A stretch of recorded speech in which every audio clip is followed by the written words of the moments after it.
Hi everybody, I'm John Finn, and welcome to my first Masters of the Universe Origins figure review. Now this is my new makeshift light box, so if you see some dark bands running down the screen, I'm very sorry. I've been doing my best to get rid of those, but it's neither here nor there. Let's get on talking about this figure. Now, I saw this guy in Walmart on sale for about 10 bucks, and I've been looking at him for over a year, and I'm like, you know what? I need to own this guy. I need to own Skeletor. I'm a kid of the 80s, so I bought him. And I friggin' love it. I'm now addicted, as everybody already knows. But let's talk about this figure here. Now, there are a few things that are different about this line compared to the vintage line. The main thing is the articulation, where the old line only gave you up and down on your arms and kind of a back and forth weirdness with the legs. This has elbows and feet and knees and all kinds of crazy stuff, so you can really get them into some really cool positions and, you know, pose them around, play with them, tell some really fun stories with their posing and things like that. But that's not the only thing I love about the series. They're also completely modular, which really comes in handy because, as you might notice, this He-Man has a different face from the vintage He-Man. This one looks much more like the filmation or cartoon version from the 1980s, which was different from the toy line in that the toy line came first, then the cartoon series came a few years later, which then helped expand the toy line until it got, you know, into the movie and yada yada yada until today. So it does have a more accurate to the cartoon, but it's less accurate to the vintage, which really did upset some collectors. But one great thing about this, to bring us back, is the modular aspect. So I can take this head and I can just pop it right off.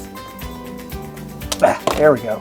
And it pops right off cleanly, doesn't tear anything, doesn't break anything. It's meant to be able to pop off real easily.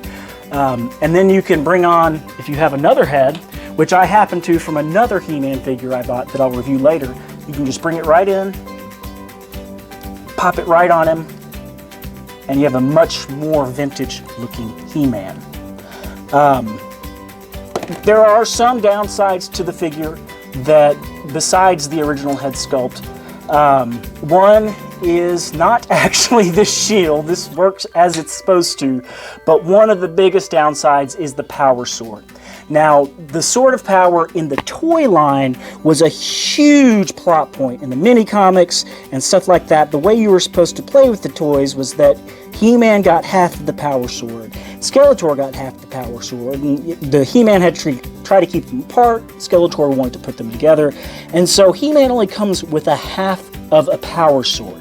Now, if you have the Skeletor figure, you can just take that and combine it with, and I can't find my Skeletor sword right now, but you can combine it and you would get a full power sword with, you know, the finger guard and everything, but the problem is that it would be two colors. It would be like a dark purple and then this kind of silvery gray. So, with the Battle Damage Armor He-Man that I bought that came with this head sculpt, it also came with a full power sword, front and back, fully formed, beautiful sculpt, and that fits just perfectly in his back slot right there. And as I mentioned, the series is completely modular. It's not just the heads that can come off. You can pull out the arms, you can pull off the waist and torso, and you can pull off the hands from the arms and then the feet from the legs. They're the hardest junk to get to go, but there you go. They pop off. You can put them back on, switch, mix, match, have all kinds of fun. So that's just a plus of the line itself. But this He-Man, let's get him back together so we can do a more in-depth review of him and what he comes with. So he comes with the half power sword. They are releasing newer versions of He-Man with a more vintage looking head sculpt. It's not exactly this head sculpt because this kind of has a windswept look to the hair. But a much more classic looking head sculpt is now hitting the store shelves, and it's going to be, from here forward, this is going to be the basic head sculpt for it, because it's the one that they've used on the Faker figure, which I'll have a review for later. But as you can see, it looks so much like the original He-Man that it's hard to, if you didn't know the original toy line, you might not know that if this is a new re-release, completely, you know, retooled, new everything about it. It comes with the half power sword, the axe, and the shield, just like the vintage one, as well as this cool little armor that goes across the chest. I always loved this classic look of He-Man most of all, and this is just probably, if not my favorite, one of my two favorites. I'm not sure. I'm still kind of going back and forth on which one is my current favorite. But this is He-Man, the original big hero of my childhood. The guy that replaced him was Hulk Hogan, and God knows how he turned out. But it's just cool. The detail is fantastic. The paint is good. For the price, you're looking at about 15 bucks a pop. It's got the sword slot there on the back. You can see there's more detail on the armor as well than on the original. The original just had the kind of blue solid going through, where this has the red. I don't even know what you would call those. It's got the little red things on it. It's called the red things, kind of like the round things in Doctor Who. But this is He-Man Origins.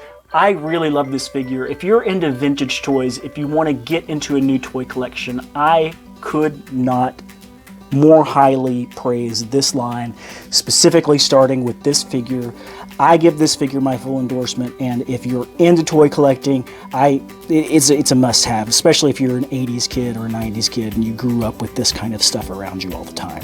But anyway, I hope you enjoyed this quick, just off-the-cuff review.